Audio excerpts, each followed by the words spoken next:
ഈശോ മിശിഹായിൽ സ്നേഹം നിറഞ്ഞവരെ, ഇന്നത്തെ സുവിശേഷ ഭാഗം നമ്മളോട് പറയുന്നത്, നിങ്ങളുടെ സ്വർഗസ്ഥനായ പിതാവ് പൂർണ്ണനായിരിക്കുന്നത് പോലെ നിങ്ങളും പൂർണ്ണരാകുവീൻ എന്നാണ്. ഇത് കേൾക്കുമ്പോൾ നമ്മളിൽ പലർക്കും തോന്നും, അയ്യോ ഇത് വല്ല നമ്മളെ കൊണ്ട് പറ്റുന്ന കാര്യമാണോ എന്ന്.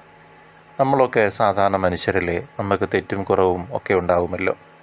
പക്ഷേ ഈ പൂർണ്ണത എന്ന് പറഞ്ഞാൽ പാപമില്ലാത്ത അവസ്ഥ മാത്രമല്ല, ദൈവത്തിൻ്റെ സ്നേഹത്തെക്കുറിച്ചാണ് ഈശോ ഇവിടെ പറയുന്നത്.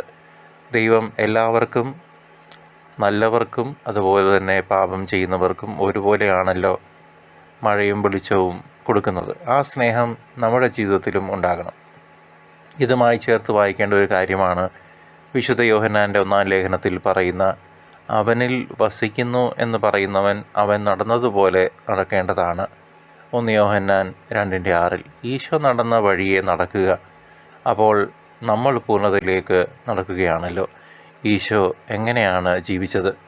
പാപികളെയും പാർശ്വവൽക്കരിക്കപ്പെട്ടവരെയും ഒക്കെ ചേർത്ത് പിടിച്ചില്ലേ? നമ്മുടെയൊക്കെ ജീവിതത്തിൽ സഹോദരങ്ങളെ, പൂർണ്ണത എന്ന് പറയുന്നത് മറ്റുള്ളവരോട് കാണിക്കുന്ന കരുണയും സ്നേഹവുമൊക്കെ ആണ്. അതേപോലെ തന്നെ പാപമില്ലാത്ത അവസ്ഥയിൽ നാം ചരിക്കുക. നമ്മളുടെ അയൽക്കാരോട്, നമ്മുടെ വീട്ടിലുള്ളവരോട്, ജീവിത പങ്കാളിയോട്, നമുക്ക് ഇഷ്ടമില്ലാത്തവരോട് പോലും, നമ്മോട് അസൂയയോട് പെരുമാറുന്നവർ, ശത്രുതയോട് പെരുമാറുന്നവരോട് പോലും നാം ഉള്ളിൻ്റെ ഉള്ളിൽ സ്നേഹത്തോടെ, കർത്താവെ അവരെ ആശീർവദിക്കണമേ, അവർ ചെയ്യുന്നത് എന്തെന്ന് അവരറിയുന്നില്ല എന്ന് പ്രാർത്ഥിക്കുമ്പോൾ അതാണ് യഥാർത്ഥ സ്നേഹം, അതാണ് യഥാർത്ഥ ക്രിസ്തീയ ജീവിതം.